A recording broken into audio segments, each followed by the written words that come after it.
Hello students, good morning. कैसे आप सभी? आई होप कि सभी अच्छे होंगे। तो हमने प्रीवियस वीडियो में जो मिरर फार्मूला के बारे में देख लिया था, उसके यूजेस क्या होता है उसको देख लिया था। ठीक है, तो हम लोगों ने ये डिसाइड किया था कि ये जो है मिरर फार्मूला का एक बार हम लोग डेरिवेशन देख लेंगे।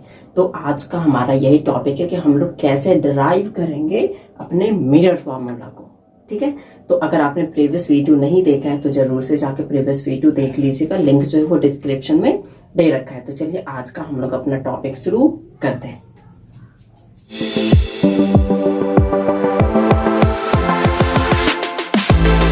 हमारा जो मिरर फॉर्मूला होता है वो क्या होता है, 1/v + 1/u = 1/f। और यही हमको प्रूफ भी करना है ये प्रूफ करने से पहले जो है हम लोग पहले कुछ ट्रायंगल के सिमिलरिटीज के बारे में जान लेते हैं। आप लोगों ने 9th क्लास में पढ़ा भी होगा ट्रायंगल सिमिलरिटीज के बारे में। तो जो ट्रायंगल सिमिलर होते हैं वो डिफरेंट डिफरेंट बेसिस पे होते हैं। जैसे कि अगर दो ट्रायंगल सेम शेप का होगा तो वो ट्रायंगल क्या होंगे, सिमिलर होंगे। अगर उसके करस्पॉन्डिंग एंगल इक्वल होंगे तो भी वो ट्रायंगल क्या होगा, सिमिलर होगा। अगर उसका करस्पॉन्डिंग जो रेशियोज है, साइड का जो रेशियोज बनता है, अगर वो भी इक्वल होगा तो भी हमारा जो ट्रायंगल होगा वो क्या होगा, सिमिलर होगा। अगर दो ट्रायंगल सिमिलर है तो ये सारे प्रॉपर्टीज उसमें होंगे। उसके जो करस्पॉन्डिंग एंगल पहले के ट्रायंगल के वो दूसरे के ट्रायंगल के बराबर होंगे। दोनों ट्रायंगल का जो करस्पॉन्डिंग साइड का रेशियो होगा वो क्या होगा, इक्वल होगा। हम उसी बात को यूज करेंगे अपने इस फॉर्मूला को प्रूफ करने में। तो यहाँ पे देखिए मैंने दो ट्रायंगल ही है, इसका जो करस्पॉन्डिंग जो साइड बन जाएगा वो क्या बन जाएगा, AB by MN, BC by ON and AC by MO। ठीक है, इसका करस्पॉन्डिंग साइड हो गया। अगर ट्रायंगल इक्वल होगा तो ये भी क्या होगा, इक्वल होंगे इनके रेशियो भी।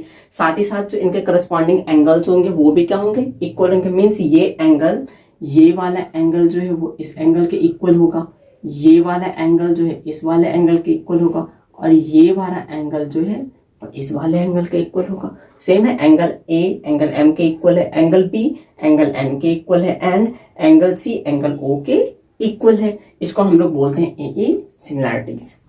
तो ये था ट्रायंगल के कुछ सिमिलरिटीज के बारे में। इसको प्रूफ करने से पहले हमको ये जानना जरूरी था। ठीक है, आप लोगों ने 9th क्लास में पढ़ा भी होगा तो उसका थोड़ा बहुत रिवीजन भी हो गया। तो अब देखिए, सबसे पहले हम क्या करते हैं, अपने कोई सा भी कॉनकेव या कॉन्वेक्स मिरर, दोनों में से कोई सा भी स्फेरिकल मिरर ले सकते हैं। तो यहाँ पे मैंने एक कॉनकेव मिरर लिया है। ठीक है, जिसका ये P क्या हो गया, पोल हो गया, F क्या हो गया, फोकस, एंड C क्या हो गया, सेंटर ऑफ कर्वेचर। ठीक है, और ये तीनों को मिलाने वाली जो लाइन है उसी को हम लोग क्या बोलते हैं, प्रिंसिपल एक्सिस। तो ये हो गया हमारा प्रिंसिपल एक्सिस। अब हमने क्या किया, जो हमारा ऑब्जेक्ट है उसको हम कहीं पे भी रख सकते हैं मिरर पे। तो मैंने जो है इसको सेंटर ऑफ कर्वेचर के पीछे रखा, beyond the centre of curvature. तो इसका जो इमेज बनेगा वो कहाँ पे बनेगा, focus and centre of curvature के बीच में। हम लोगों ने पीछे पढ़ा था। ठीक है, तो इसका जो इमेज बन रहा है वो कहाँ बन रहा है, सेंटर ऑफ कर्वेचर और फोकस के बीच में। ठीक है, अब यहाँ पे हम लोग कुछ बात पीछे के लेक्चर में जाने थे, U क्या होता है, V क्या होता है, F क्या होता है। ठीक है, इसलिए मैंने बोला था प्रीवियस वीडियो नहीं देखा है तो आप प्लीज से प्रीवियस वीडियो देख लीजिएगा। तो यहाँ पे ऑब्जेक्ट है, ऑब्जेक्ट और पोल के बीच का डिस्टेंस क्या कहलाएगा, हमारा ऑब्जेक्ट डिस्टेंस। यहाँ पे इमेज फॉर्म हुआ, इमेज और पोल के बीच का डिस्टेंस क्या कहलाएगा, इमेज डिस्टेंस। यहाँ पे फोकस है, यहाँ पे पोल है, तो फोकस एंड पोल के बीच का डिस्टेंस क्या कहलाएगा, फोकल लेंथ। इतने बातों को मैंने यहाँ पे लिख लिया। अब यहाँ पे क्या करते हैं, एक टेंजेंट को ड्रॉ कर लेते हैं। क्या कर लेते हैं, एक टेंजेंट को ड्रॉ कर लेते हैं, और ये जो है इस लाइन को थोड़ा सा आगे बढ़ा के M तक ले आते हैं, और ये वाला जो लाइन है इसको बढ़ा के N तक ले आते हैं। ठीक है, अब जो हमने पीछे जब F = R/2 ये प्रूफ किया था तो उसमें हम लोगों ने देखा था ये जो इसका अपर्चर होता है, जो कि मिरर का जो अपर्चर हम लोग लेते हैं वो काफी छोटा लेते हैं। तो ये काफी छोटा होने के कारण से ये डिस्टेंस जो है वो काफी कम हो जाएगा। क्या हो जाएगा, काफी कम हो जाएगा। ठीक है, ये ध्यान रखिएगा कि ये मिरर पे नहीं है, टेंजेंट पे है। ठीक है, तो अब हम लोग इसको सॉल्व करते हैं। तो देखिए यहाँ पे हमको एक ट्रायंगल दिख रहा है ABF, एंड सेम ट्रायंगल इधर दिख रहा है FPN, ABF FPN। तो इसको मैं निकाल के दिखा देता हूं। देखिए कुछ ऐसा दिख रहा है सेम,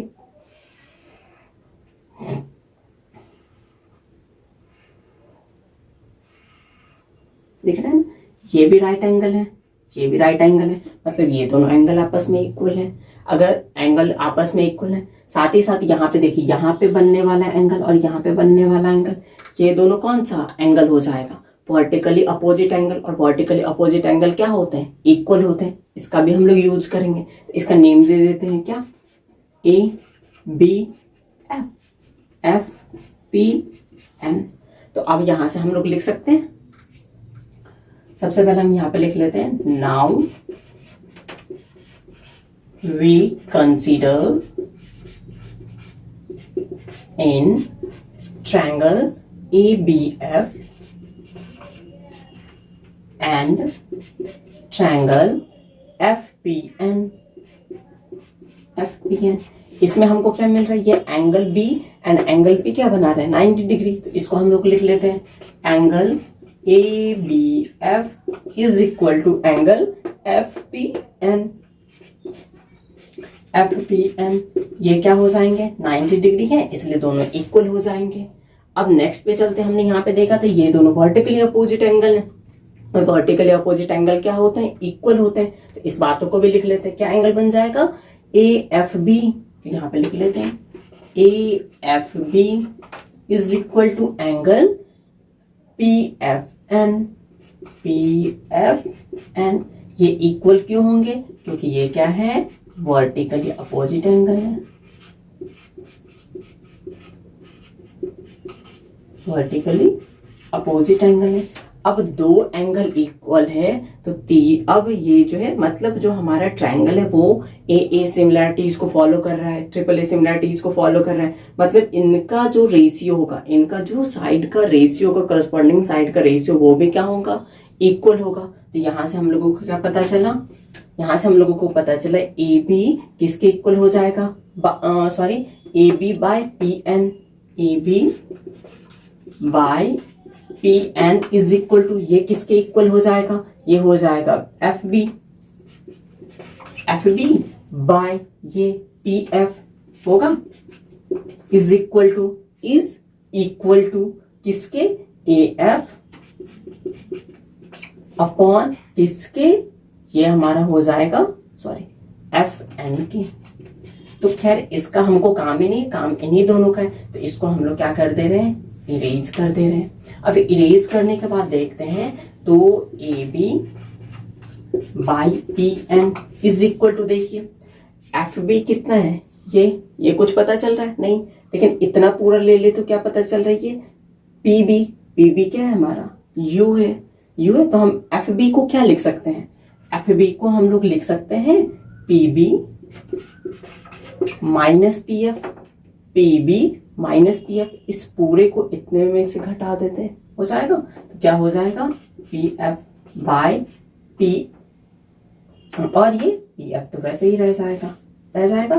तो यहां से हमको पी बी क्या दे रखा है, पी बी तो यू दे रखा है, क्या आ जाएगा, यू माइनस पी एफ क्या है, एफ अपॉन पी एफ क्या है, एफ।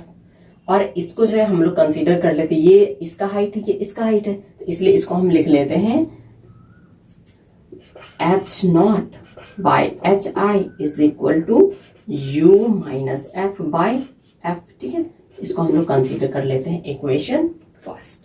ठीक है, अब देखिए एक छोटा सा ट्रायंगल यहाँ पे बन रहा है और ये ट्रायंगल बन रहा है ना, ये छोटा सा और ये दोनों भी सेम साइज के दिख रहे हैं, सेम शेप के दिख रहे हैं, सॉरी साइज नहीं शेप के दिख रहे हैं, मतलब ये दोनों भी क्या होंगे, सिमिलर होंगे। हमने यहाँ से देखा था, तो यहाँ पे भी हम क्या कर ले रहे हैं, इसको बाहर ले रहे हैं। ठीक है, कुछ ऐसा बनेगा। नेक्स्ट देखिए,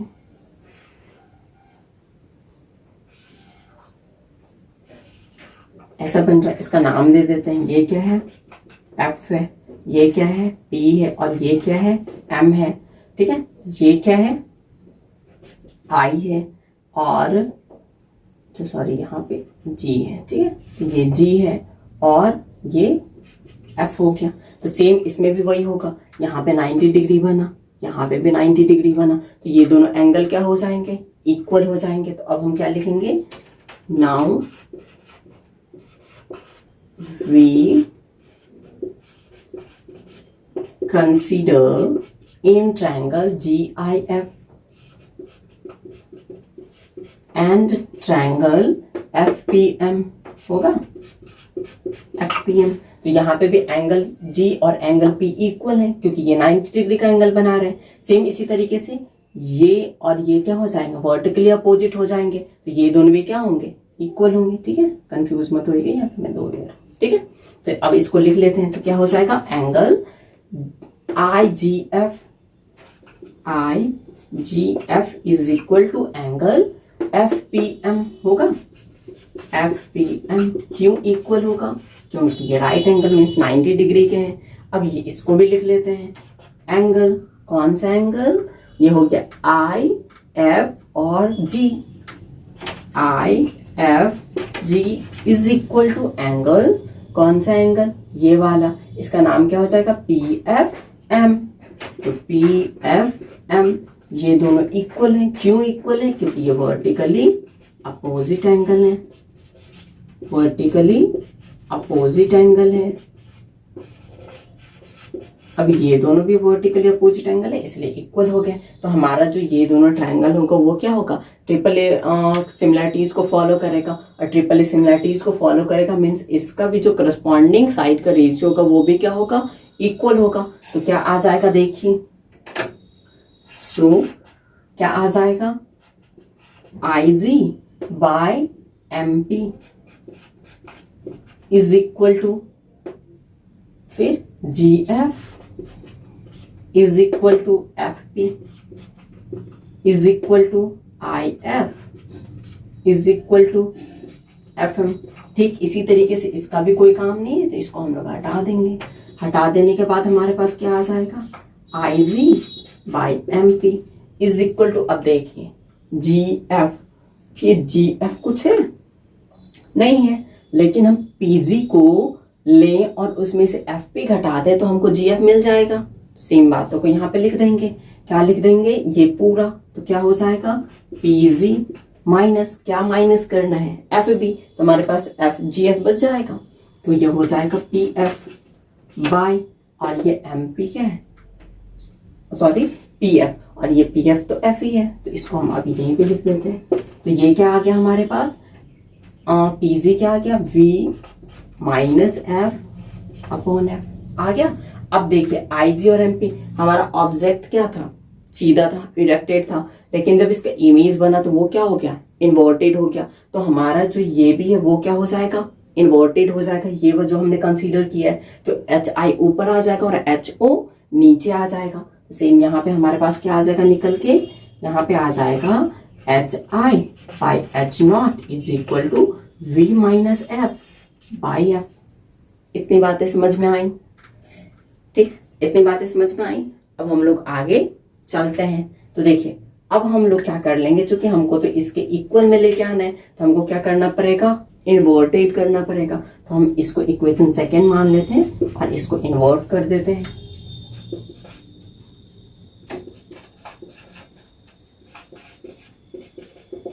नाउ इन्वर्टिंग इक्वेशन सेकेंड। तो इक्वेशन सेकेंड को इन्वर्ट करने से हमने क्या प्राप्त किया, हमने प्राप्त किया H0 by HI is equal to क्या आ गया, FY P माइनस F। इसको हम लोग मान लेते हैं इक्वेशन थर्ड। ठीक है, इतने बातें समझ में आई। ठीक है, अब आगे देखिए, अब हम लोग क्या कर लेते हैं, इक्वेशन फर्स्ट का ये वाला पार्ट और इक्वेशन थर्ड का ये वाला पार्ट लेते हैं। हमको दोनों इक्वल लगता है, तो ये और ये दोनों इक्वल हो जाएंगे। तो यहाँ पे हम क्या लिख लेते हैं, फ्रॉम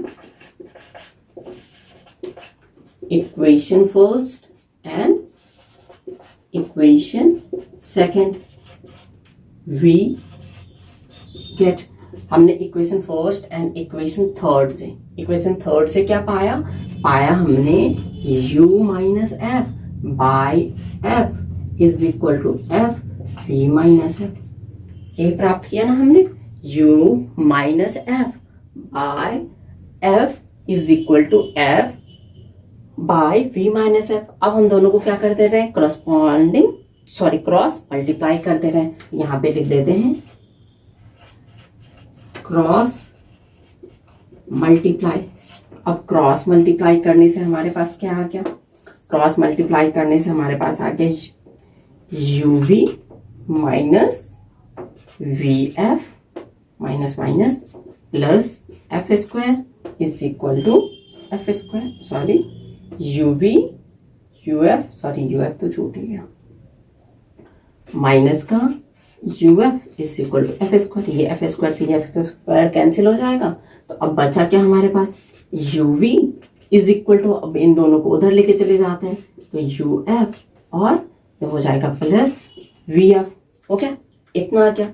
अब यहां से हम लोग कैसे ड्राइव करेंगे, बिल्कुल कर सकते हैं। यहाँ पे क्या कर देंगे, dividing you V F both sides, both side में हमने क्या करते हैं, यू वी एफ को डिवाइड कर दिया, तो डिवाइड करने से हमारे पास क्या आया, U V F is equal to U F by U V F plus V F is equal to U V F. ये वी एफ से ये वी एफ कैंसिल, ये यू से ये यू कैंसिल, ये वी से ये एफ से ये एफ कैंसिल, ये यू वी से ये वी, तो हमारे पास क्या आ गया, 1 by F is equal to 1 by V plus 1 by U, और यही हमको चाहिए था, तो हमारे पास आ गया, इसीलिए 1 by F is equal to 1 by V plus 1 by U, और ये आ गया हमारा मिरर फॉर्मूला जो कि हमको चाहिए था। आई होप कि आप लोग इसको काफी अच्छे से समझे होंगे। ठीक है, तो आज हमने देख लिया कि कैसे डेरिवेशन होता है मिरर फॉर्मूला को, तो आप लोग इसको जरूर से एक बार देख के खुद से इसको सॉल्व कीजिएगा, तो ये आसानी से आपको सॉल्व हो जाएगा। ठीक है, अगर आप खुद से सॉल्व करेंगे तो ये आपको ज्यादा टाइम तक याद रहेगा। आप कितना भी वीडियो देख लीजिए, अगर आप उसको सॉल्व नहीं कीजिएगा तो ये आपको याद नहीं रह पाएगा। आप इसको 2-3 बार बिल्कुल सॉल्व कीजिएगा, तो ये आपको बहुत अच्छे से याद रह जाएगा। ये आपको 12th में भी काफी हेल्प करेगा। ठीक है, तो आज के लेक्चर में बस हम लोग इतना ही रखते हैं। मिलते हैं हम लोग नेक्स्ट लेक्चर में कुछ न्यूमेरिकल के साथ। तब तक के लिए बाय एंड टेक केयर।